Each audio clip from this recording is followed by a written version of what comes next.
Disiarkan dari Geraha Adi Suara, Jalan Raya Pati Kudus, kilometer 3. Inilah 101 FM. Radio Pas Pati. Saluran informasi warga Pati. Mitra Pas, saatnya Anda ikuti kajian tafsir Ibnu Katsir bersama Ustadz Abdul Khalik Syafi'i MPD Al-Hafidh, pengasuh Pondok Pesantren Yambul Ulum, Sukolilo Pati. Selamat mengikuti. Assalamualaikum warahmatullahi wabarakatuh. Makin pas, makin pasti, Pas FM pasti. Bismillahirrahmanirrahim. Mitra Pas FM yang dirahmati Allah, pertama-tama segala puja dan pujian yang milik Allah Subhanahu wa Ta'ala, dan bersyukur karena dalam kesempatan sore kali ini kita masih diberikan nikmat hidayah, masih diberikan kesehatan, kita bisa bersua kembali lewat udara. Inilah kajian kitab tafsir Ibnu Katsir. Tak lupa juga sholawat ma'assalam kepada Kanjeng Nabi Muhammad Sallallahu Alaihi Wasallam yang kita nantikan syafaatnya di hari kiamat nanti. Baik Mitra Pas FM yang dirahmati Allah, senang rasanya sore kali ini saya Arif Vanili bisa kembali hadir untuk Anda dalam program spesial kajian kitab tafsir Ibnu Katsir. Kebetulan sore kali ini kita sudah sampai pada bahasan surat Al-Qasas ayat 48. Jadi nanti setelah narasumber Ustadz memberikan tausiah, Anda bisa bergabung, bertanya, berdialog, berdiskusi. Anda bisa menggunakan beberapa media termasuk juga telepon. Khusus telepon bisa Anda manfaatkan di 0295 385 877. Untuk pengguna WhatsApp, Anda lebih fleksibel karena Anda bisa kirim suara Anda apabila Anda memang sedang ada kegiatan yang lain, nyambi dengerin Radio Pas FM Pati. Kalau tidak sempat ngetik, bisa kirim suara Anda atau voice note. Anda kirim ke 085277999101. Kalau ngetik juga boleh. Monggo silakan, mana yang membuat Anda nyaman. Atau komentar di fanspage kami, karena kami juga live menggunakan audio visual. Ada podcast kami langsung di fanspage Radio Pas FM Pati 2. Anda bisa searching di sana dan like, ikuti Mitra Pas ya. Dan sore kali ini sudah rawuh di Studio 1 Radio Pas FM Pati. Narasumber kita untuk memberikan pencerahan, beliau adalah Al-Ustadz Abdul Khalik Syafi'i MPD Al-Hafidh, pengasuh Pondok Pesantren Yambul Ulum, Sukolilo, Dukuh Tambang Sari, RT 6 RW 4 Pati. Assalamualaikum warahmatullahi wabarakatuh, Ustadz. Waalaikumsalam warahmatullahi wabarakatuh. Monggo, Ustadz. Assalamualaikum warahmatullahi wabarakatuh. Alhamdulillahilladzi hadana lihadza wa ma kunna linahtadiya laula an hadana Allah. Asyhadu an la ilaha illallah wahdahu la syarika lah wa asyhadu anna Muhammadan abduhu wa rasuluh. Allahumma fassalli wa sallim wa barik ala sayyidina wa maulana Muhammadin wa ala alihi wa sahbihi ajma'in. Subhanaka la ilma lana illa ma 'allamtana innaka antal alimul hakim wa tub 'alaina ya maulana innaka antat tawwabur rahim. Rabbi syrah li sadri wa yassir li amri wahlul 'uqdatam min lisani yafqahu qawli. Amin. Amma ba'd. Mitra Pas FM dimanapun Anda berada, semoga senantiasa dalam perlindungan dan rahmat Allah Subhanahu wa Ta'ala. Semua kru Pas FM yang bertugas pada sore hari ini, terkhusus Mas Ari yang setia menemani kajian kita bersama, semoga Allah Subhanahu wa Ta'ala mencurahkan keberkahannya kepada kita semua. Baiklah Mitra Pas FM dimanapun Anda berada, mari kita lanjutkan kajian kita Tafsir Ibnu Katsir Surah Al-Qasas ayat ke-48. A'udzu billahi minasy syaithanir rajim. Bismillahirrahmanirrahim. Falamma ja'ahumul haqqu min 'indina qalu laula utiya misla ma utiya Musa. أولم يكفروا بما أوتي موسى من قبل قالوا سحران تظاهرا وقالوا إنا بكل كافرون قل فأتوا بكتاب من عند الله وأهدى منهما أتبعه إن كنتم صادقين فإن لم يستجيبوا لك فاعلم أنما يتبعون أهواءهم ومن أضل ممن اتبع هواه بغير هدى من الله innallaha la yahdil qawmal zalimin. Walaqad wassalna lahumul qawla la'allahum yatadakkarun. Bismillahirrahmanirrahim. Yaqulu ta'ala mukhbiran 'anil qaumil ladzina law adabahum qabla qiyamil hujaji 'alaihim lahtaju bi annahum ya'tu Rasulullah. Allah Subhanahu wa Ta'ala menghabarkan keadaan umat-umat yang seandainya Allah berikan siksa kepada mereka sebelum didatangkannya hujjah, argumentasi, bukti-bukti kebenaran yang dibawa oleh para utusan Allah, mereka akan meminta itu. Oleh karena itu ayat ini pertama yang diceritakan adalah ucapan-ucapan kafir Quraisy pada waktu itu yang diprovokasi oleh orang Yahudi, yang mereka meminta bukti mukjizat yang berupa hal yang spektakuler sebagaimana Nabi Musa. Maka ayatnya, laula utiya misla ma utiya Musa, seandainya engkau mendatangkan mukjizat seperti Musa, yaitu al-asa wal yatu wa tufan wal jarad wal kumal wa dufati wa dam wa tangfisu zuru wa simar mimma yudiku ala ata'illah wa kafalkil bahri. Mukjizat seperti tangan yang mengeluarkan cahaya, tongkat yang membelah lautan, tongkat yang bisa menjadi ular besar. Ini semuanya omong kosong. Artinya omong kosong itu permintaan mereka, kaum kafir Quraisy. Ini seandainya dituruti juga tidak beriman.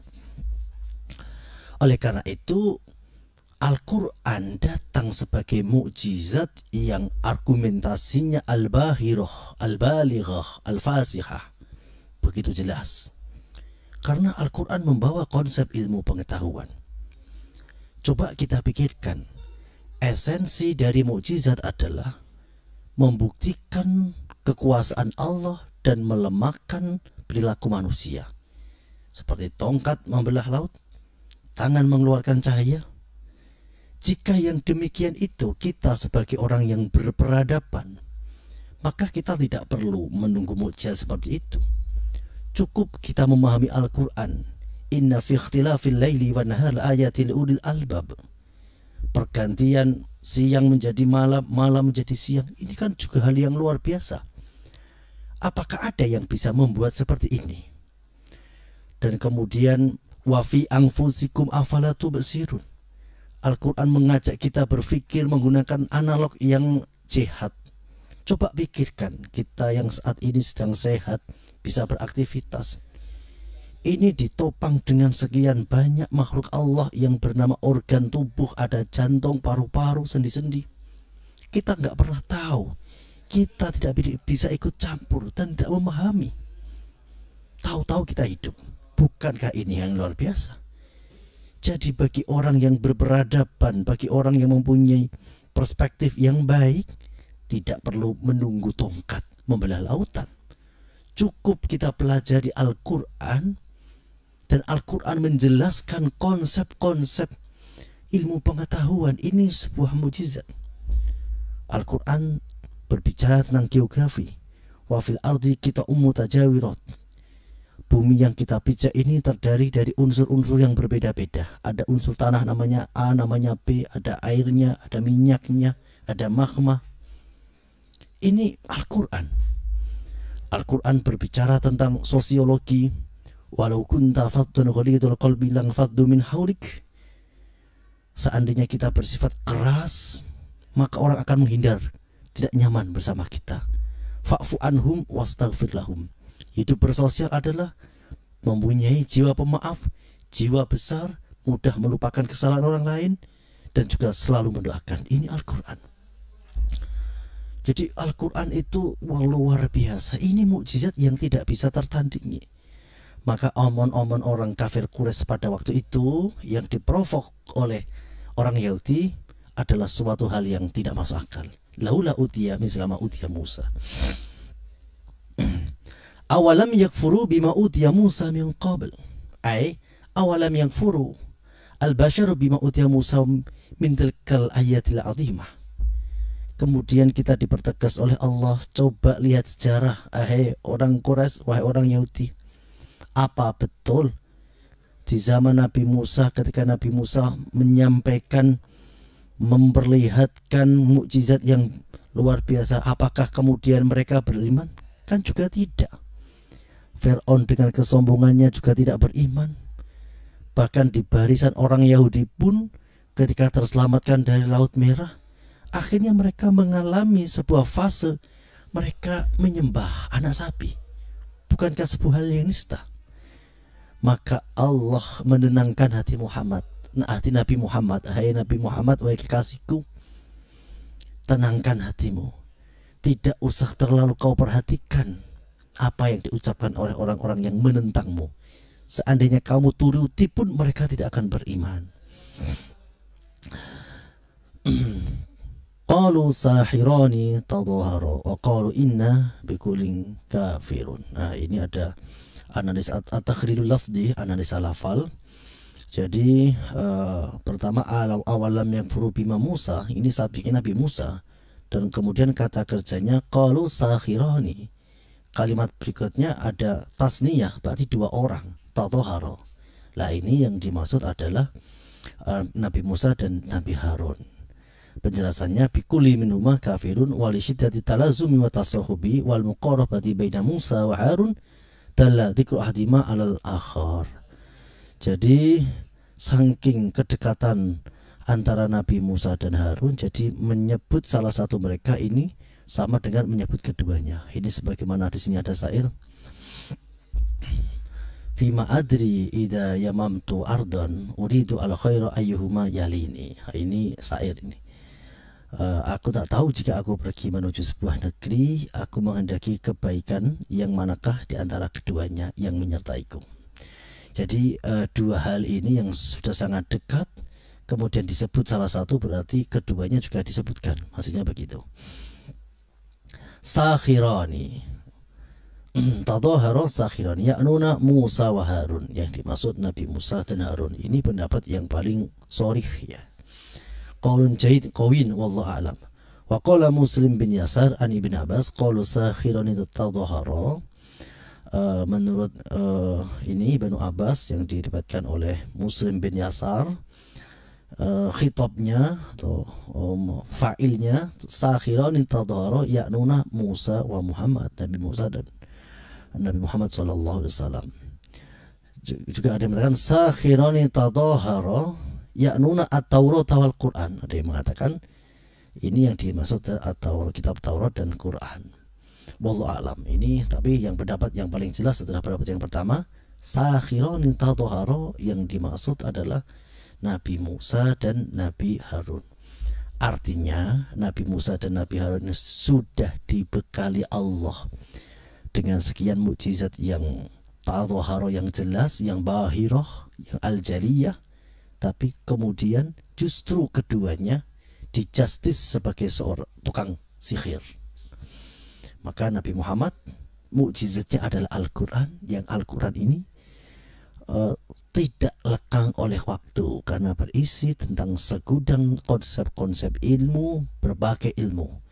Jadi ada sosiologi, demografi, kemudian juga ada beberapa solusi tentang kekeluargaan, ada fikih, ada cerita umat-umat terdahulu, ada kemudian ada berita gembira, ada ancaman dan berbagai macam. Dan ini yang menguatkan kemukjizatan Al-Quran. Qul fa'tu bi kitabim min indillah wa ahda minhuma attabi'ahu wa katsiran ma yakunullah baina at-Taurah wal Quran kama fi qouli ta'ala qul man anzala kitabilladzi ja'a bihi Musa nuran wa hudan lin-nas. Kemudian Allah, fa'tu bi kitabim indillah wa ahda minhuma. Wahai orang-orang kafir, baik kafir Quraisy dan kafir ahli kitab, jika kamu meragukan kebenaran Al-Quran, meragukan kebenaran Taurat, fa'tu bi kitabim indillah, coba kamu buat kitab yang seperti Al-Quran. Jadi memang antara Al-Quran dan Taurat ini sering disandingkan ya. Di antaranya summa ataina Musal kitaba tamaman 'alal ladzi ahsana. Terus lagi wa hadza kitabun anzalna mubarakun fattabi'u wa taqu la'allakum turhamun.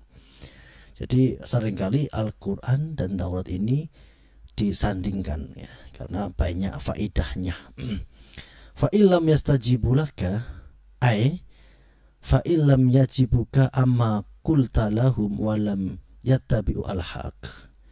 Ketika kamu tidak bisa membuat yang seperti Al-Quran, tetapi kamu masih mengingkarinya, tidak mau mengikuti kebenaran, maka apa? Fa'lam annama yattabi'una ahwa'ahum.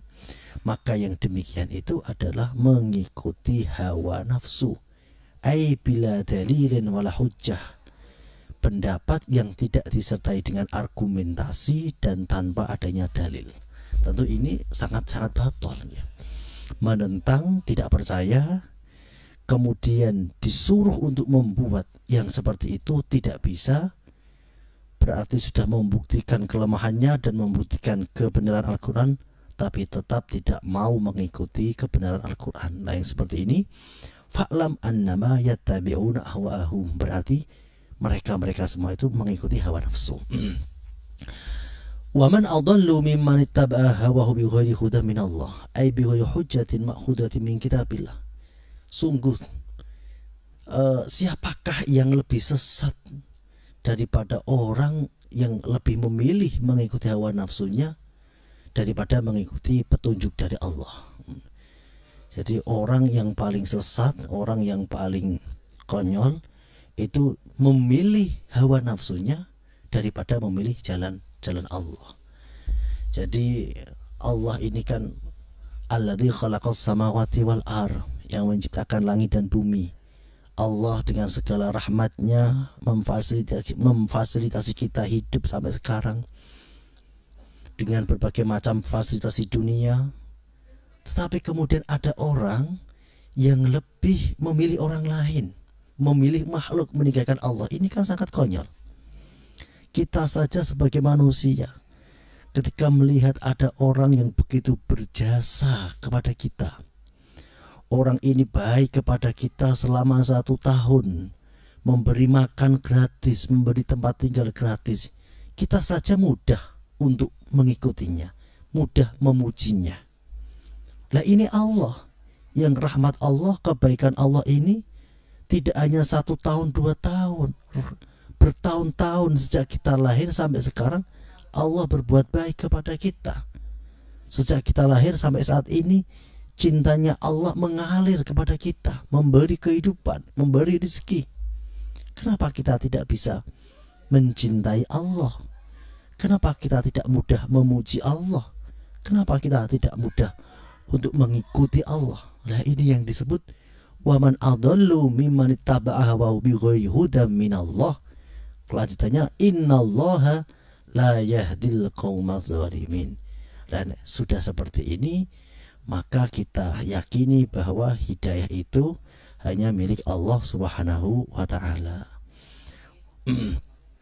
Wa laqad wasalna lahumul qawla la'allahum yatadhakkarun. Qala Mujahid wa ghairuhu wasalna lahum yakni Quraisy. Allah menurunkan Al-Qur'an ayyunazzilu, yang menurunkannya ini berturut-turut, berangsur-angsur ya. Untuk apa? La'allahum yatadhakkarun, agar mudah untuk diingat ya. Jadi kadang-kadang ada teori ya, bagaimana kita menghafal Al-Quran tidak perlu banyak-banyak ya. Tahap demi tahap demi tahap. Karena ini lebih sesuai dengan kemampuan daya ingat memori manusia. Kalau menghafal langsung banyak ya nanti cepat hilang. Maka kita butuh waktu untuk menghafal Al-Quran itu fase demi fase, tidak usah tergesa-gesa. Jadi ini la'allahum yatadhakkarun. Yakni Quraisy hada qawlu adh-dhahir, walakin qala Hamad bin Salamah an Amr bin Dinar an Yahya bin Ja'dah an Rifa'ah hada qawla ibnu Qurdah al-Qurdi wa ja'alahu ibnu Manduh Rifa'ah bin Syamul khala Sofiyah binti Huyai, pamannya Sofiyah binti Huyai. Jadi ada yang mengatakan bahwa ini yang dikhitabi adalah pamannya Sofiyah bin Huyai. Jadi Sofiyah bin Huyai ini mempunyai ayah dan paman. Suatu saat itu pernah bercerita ayahnya dan pamannya Mereka berdua saling diskusi, bagaimana menurutmu wahai saudaraku apa yang dibawa oleh Muhammad, karena manggilnya Muhammad karena dia tidak orang yang beriman. Kemudian adiknya menjawab, ya menurutku Muhammad itu benar, apa yang disampaikan itu benar, dan ciri-ciri yang ada pada diri dia itu sama ciri-ciri Nabi akhir zaman yang ada di kitab Taurat yang kita baca. Jadi orang-orang Yahudi itu sangat paham betul ciri-cirinya Nabi Muhammad melebihi ciri-ciri anak laki-lakinya. Di antaranya yang terkenal ada Abdullah bin Salam, ini juga termasuk beriman. Terus kemudian juga ada Ka'ab bin Akhbar, ya. Ka'ab bin Akhbar suatu saat itu membaca sebuah lembaran yang ada di peti, dan kemudian membacanya. Setelah itu ada ciri-ciri Nabi Muhammad, Nabi akhir zaman, yang seorang nabi yang dilahirkan di Mekah dan kemudian bertempat tinggal atau hijrah di Yasrib, dan kemudian mempunyai kekuasaan di Syam. Nah, pada waktu itu Nabi belum menguasai Syam, jadi baru ada dua ciri-ciri kurang satu. Jadi Ka'ab bin Akhbar itu masuk Islamnya di zaman Umar. Ketika ditanya, kenapa kamu tidak masuk Islam di zaman Rasulullah? Ka'ab bin Akhbar menyatakan, ya karena aku baca ini ciri-cirinya tiga: dilahirkan di Mekah, hijrah di Madinah, dan memiliki kekuasaan di Syam. Pada waktu itu Nabi belum menguasai Syam. Jadi ketika di masa Umar bin Khattab berhasil menaklukkan Syam dan membebaskan Palestina, barulah Ka'ab bin Akhbar ini masuk Islam. Demikian, semoga bermanfaat. Kita lanjutkan ke sesi berikutnya, yaitu sesi dialog interaktif yang akan dipandu oleh Mas Ari.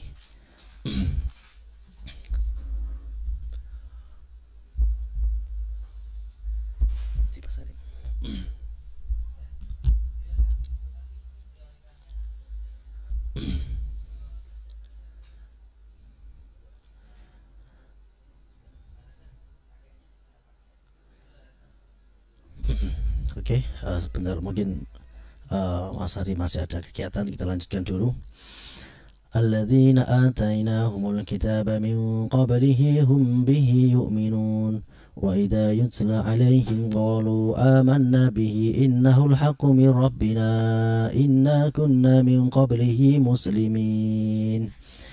Alladzina atainahumul kitab min qablihi hum bihi yu'minun, orang-orang para ahlul kitab yang mereka diberikan Alkitab, ya, ini khitabnya adalah orang-orang Nasoro dari Ethiopia yang menemui Nabi Muhammad, dan kemudian alaihim, kemudian ketika dibacakan surah Yasin, dan mereka kemudian menyatakan keimanannya kepada Nabi Muhammad. Setelah itu ketika mereka di tengah perjalanan berjumpa dengan Abu Jahal dan kawan-kawan, kemudian dihardik, dihalangi dan dicemooh, mereka tidak membalasnya dan mereka tetap berlalu tanpa mengomentari apapun. Jadi ini yang dimaksud alladzina atainahumul kitab min qablihi hum bihi yu'minun, para ahli kitab yang beriman kepada Allah, kepada Al-Quran, dan pada kitab yang sebelum Al-Quran, yaitu Alkitab Injil.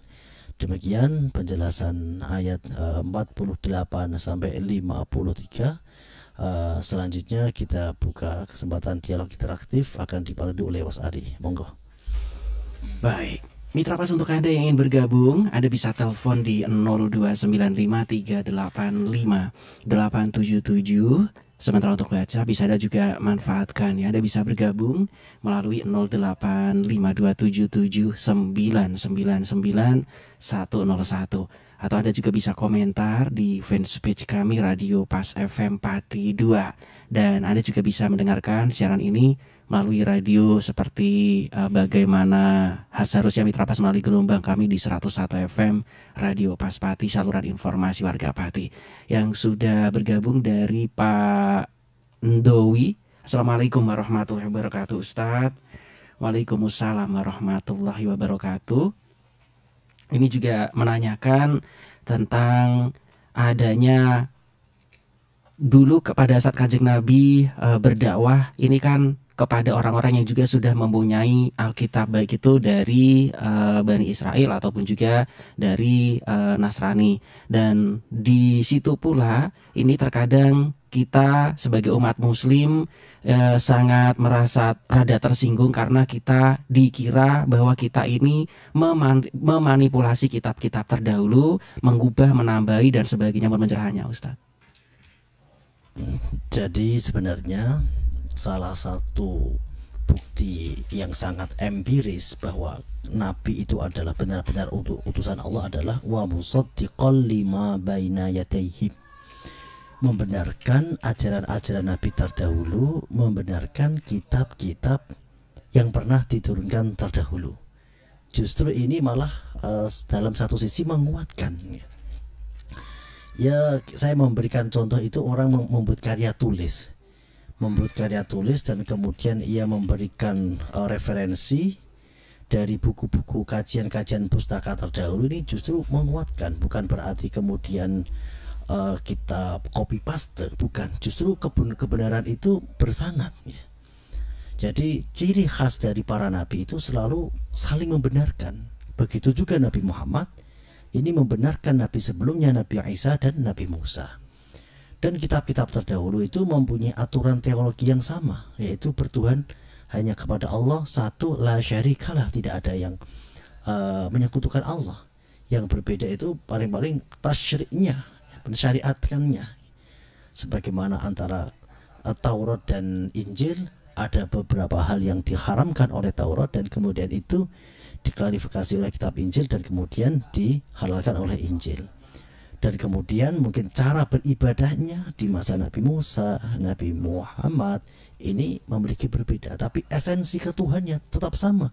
Tuhannya tetap Allah, ya tetap satu. Jadi bertuhan kepada Tuhan yang satu. Jadi kita justru ini contoh sisi kelebihan dari Nabi Muhammad atau bagian dari tanda kenabian adalah wa musaddiqal lima baina yadayhim, membenarkan nabi-nabi sebelumnya. Demikian Mas Ari. Baik, untuk ada mitra pas yang ingin bergabung kembali, Anda bisa memanfaatkan WhatsApp kembali ya di 085277999101. Masih ada beberapa menit lagi Anda bisa bergabung. Pak Turhadi yang sudah ngantri juga. Assalamualaikum warahmatullahi wabarakatuh, Ustadz. Baik, Ustadz, Sofia itu juga termasuk istri baginda Rasulullah Muhammad Sallallahu Alaihi Wasallam. Dan kita yang udah pandai membaca Al-Quran, apa diharuskan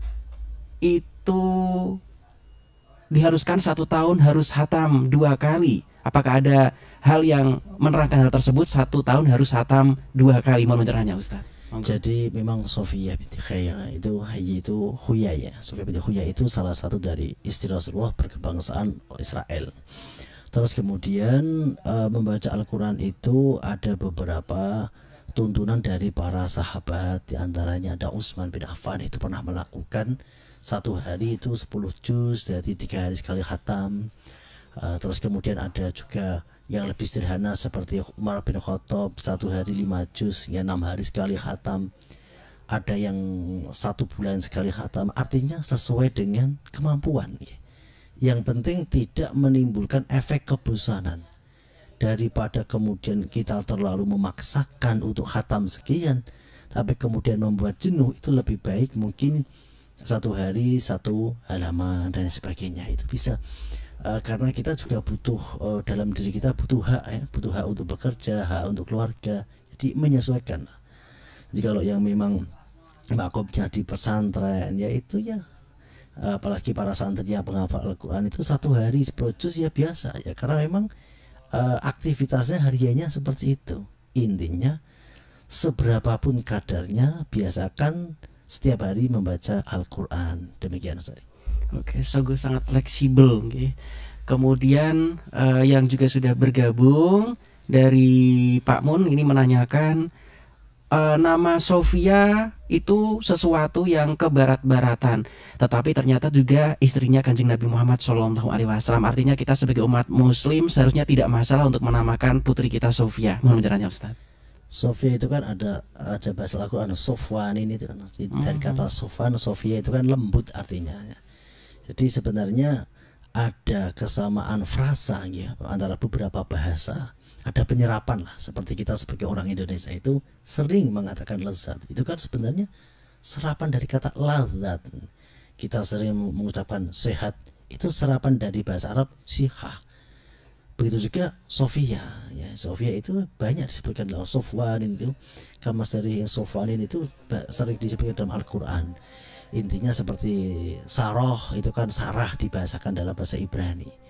Jadi tidak apa-apa. Jadi kita tafaulan menamakan anak kita dengan nama orang-orang yang solih dan solehah. Ini bagian dari tafaulan, semoga mendapat kebaikan dari Allah Subhanahu wa taala. Demikian Ustaz. Baik, itu sudah maghrib tiba. Ustadz mohon doanya sebelum kita closing. Bismillahirrahmanirrahim. Allahumma shalli wa sallim ala sayyidina Muhammad wa ala ali sayyidina Muhammad. Alhamdulillahirabbil alamin. Ya Allah ya Rahmanir Rahim.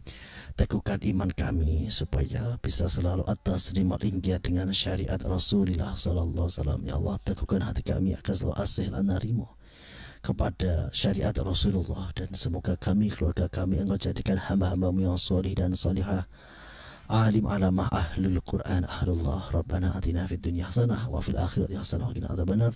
Walhamdulillahi rabbil alamin. Demikian kajian pada sore hari ini, semoga bermanfaat dan membawa keberkahan untuk kita semua.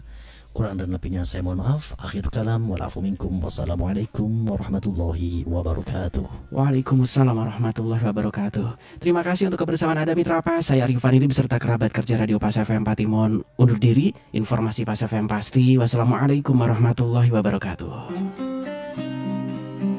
Mitra Pas, demikian tadi telah Anda ikuti kajian tafsir Ibnu Katsir bersama Ustadz Abdul Kholik Syafi'i MPD Al-Hafidh, pengasuh Pondok Pesantren Yambu'ul Ulum, Sukolilo, Pati. Kajian tafsir Quran Ibnu Katsir di Radio Pas FM Pati bisa Anda ikuti kembali pada Rabu minggu depan. Anda juga bisa mengikuti kajian rutin malam Jumat tafsir Ibnu Katsir ba'da maghrib, diawali sholat berjamaah di Masjid Al-Istiqomah, Jalan Sunan Prawoto, Sukolilo. Dan setiap selapanan malam Jumat Wage jam 7 malam ba'da sholat Isya.